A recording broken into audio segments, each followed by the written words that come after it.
You're at the Hub with Matthew And Amy. and we're exploring all sorts of stuff. I am a learner that learns from a line that I can like think about and practice the rest of my life, from the abstract to like the more grounded. Amy, the overgeneralized, goes the other direction in her learning. I'm a person who right? learns by doing and exploring that And way, very much so. most people are more like Amy, and yoga is for people that learn that way, right? However, so I get these nuggets that I learn to practice into. And there's one from P.K. Sangar that is a line where he says, this is going to sound, extension, being able to move in a straight line. He doesn't necessarily say vertical, horizontal, but extension requires your attention. So like if you try to move, hit down and up to the top of your head, right? Yeah. Like you gotta have to focus in and focus your attention. Extension requires attention. Expansion is consciousness, right? So that's one of those lines and that's in Light on Life. That's one of the lines in Light on Life, and so that's one of those lines that I've been wondering about. That he wrote that, but earlier in my yoga career, I heard Gita talk about, or I think in her preliminary course book, that it's easier, and these are related lines, it's easier to teach a student how to go vertical than it is how to go horizontal. But when you can get vertical extension to integrate with horizontal extension, that's one of the ways I think that you create the consciousness that comes, or the expansion that is consciousness, right? Now, first and foremost, just look at how unbelievably smart what a breath already does. When you inhale and you take a big breath, you anchor down, you rise up, and you expand. So one of the reasons why breath is an unbelievable teacher is it's already integrating vertical and horizontal into the sensation of expansion, right? So there's ways to create that in poses and layer in the breath as a way to even enhance it even more. So it's as simple as, if you look at my hand, I've done this before in different sessions. If I just try to lengthen my fingers and work really hard, right, and I'm stretching out my fingers here, right, and working hard, that's great. I was thinking about kind of a straight line action. If instead of just doing that, I don't just go to what I can control really fast, I actually think about the center of my palm and expand across my palm, spread my palm, and then go out through the fingers, that's an expansion. That, I would say, is what he means by more conscious. If I go just to the straight line, my brain is not having to be as supple as if I pick a point for a horizontal movement and expansion up through the fingers. All right, so now, Amy, stand up for a second. Well, just thinking about that too, is when you're muscling through it, you're starting from a point of striving versus when you're starting from a point of relief or of ease, and that makes a whole difference. I mean, when I really strive to get my fingers apart, then I'm shrinking on the inner body and things are getting tighter and clamping down. But when I expand across my palm, then I'm moving from a sense of ease, and I feel that sensation of expansion, and my inner body is expanding. It's not shutting down. And you can feel more of your body when you do that, but it doesn't mean you're not striving still. It means you're striving with more consciousness, right? It's not just mindfulness. It's like from inside to out, right? Mm-hmm. And so now I want you to just stand up for a second. Stand in Tadasana, face camera. So there's so many things going on in about what I'm going to talk about, so just know there's always so many layers to everything. But as she's trying to go this way, Tadasana goes down, and it's rising up, right? And so the spine is rising. One of the reasons why you work the legs like you do, part of the rise is actually to roll the thighs in and lift the chest, but that's to go down to the heels. There's a lot going on here. But if you want to actually start to get a more horizontal energy to add, if I ask her to spread across the skin on the base of her heel and spread the skin, that's going to make her legs work. Do it at home. Like you'll see, when you spread the skin on the heel, the legs go towards the midline, the horizontal increases, and it's done through muscular action. So then that rise is happening, but you still want to stay grounded too. So if you add a horizontal expansion across the palm, the elbow pits, and across the back of the knees, that only comes from allowing. You can't quite do that. Right. Then you've got the lift integrating the vertical, integrating with the horizontal.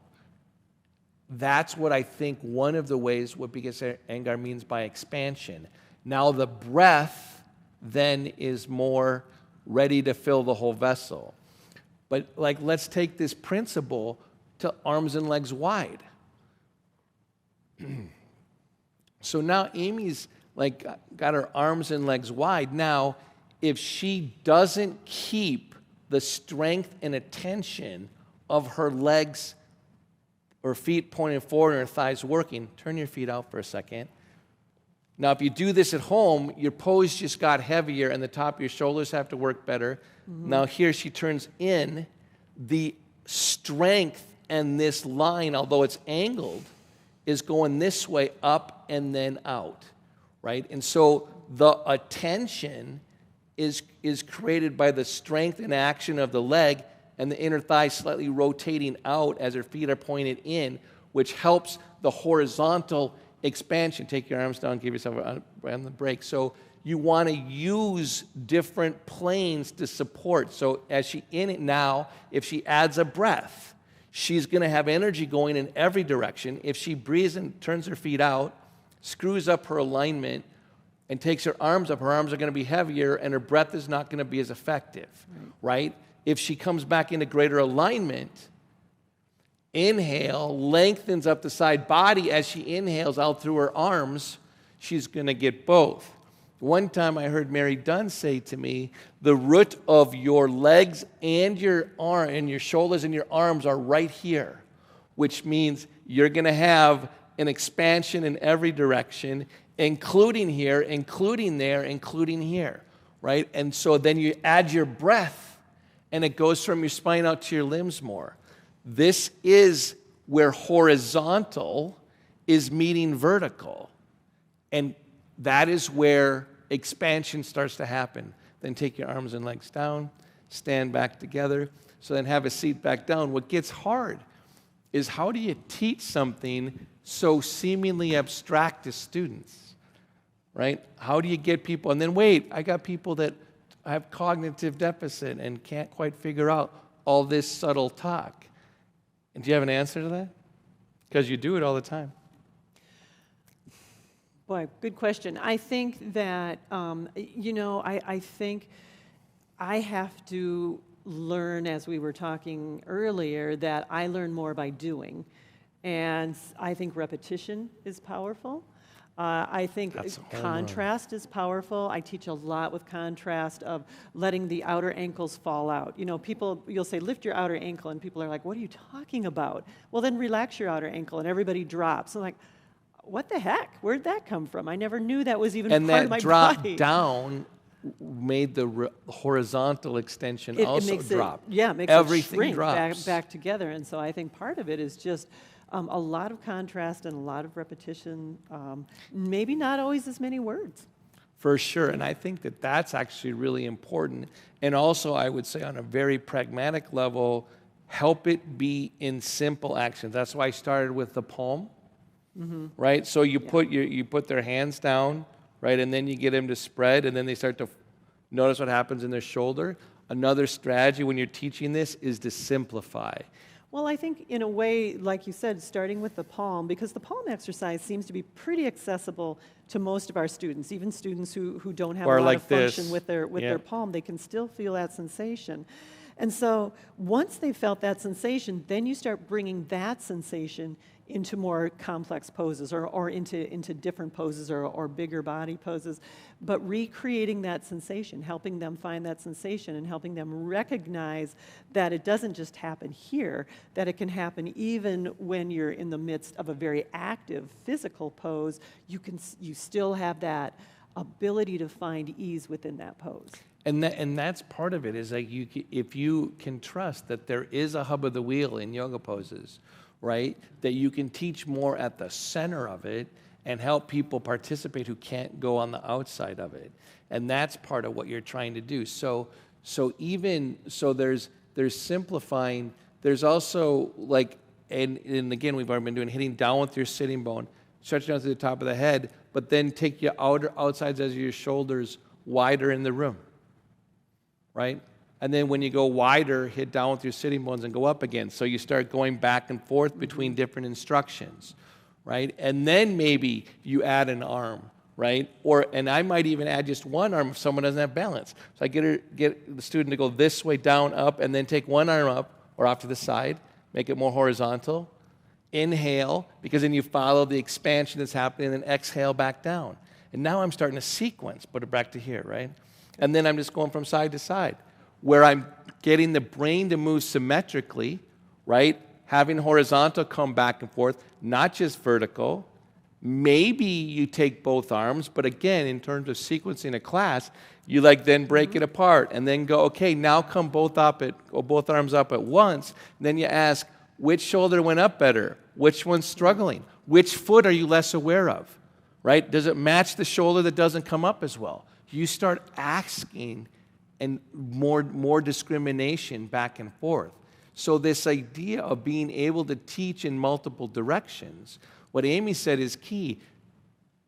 Make them do it. Help them see. When you ask them to feel each sitting bone differently, you're already starting the horizontal extension, right? And then they ground, and then they hit the vertical, and you just are continually trying to show them. Like, for example, so take your arms wide. If I say to a student, and I do this a lot, go from the center of the chest, through the center of the elbow, through the center of the wrist, I know that they can't do that unless they hit down through their sitting bones. You can't do that and take your arms down. So what ends up happening is that when you go in one direction, you have to go in the other. And do you have to use the words? No. So then you get that action, and then you change gravity on them, and that's just what your standing poses are doing. That's what any other comments on that? Like, I think that it's more simple, that the poses are already doing it. I think so too, and that's why, what was my comment earlier about, as a teacher, I know what's going through my head, and I know what concepts I want to get to my students, and I may talk about that, and I also may not. Like you said, I may just go through the instructions, and then maybe at the end I'll say, notice how you feel. Remember that sensation we had at the beginning of the class where we, did the exercise with our hands? Now conjure up that sensation in this pose or something like that, and I don't have to go through all the explanation. Sometimes I do, but I don't always. I actually think that, and believe me, don't make the mistake that your teachers make, right? Or your teacher made. I have explored trying to explain this with too many words and really try to hit all the right words, and guess what?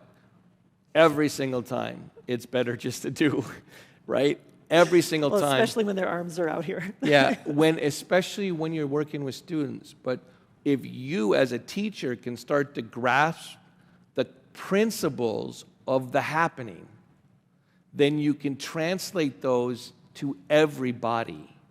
And so that's why we're drawing attention in our trainings to some of these principles that seem really heady, but always when you're not understanding something like you're going to experience here at the Hub, go back to your practice, and you'll see that the words were just intending to describe what you were already experiencing.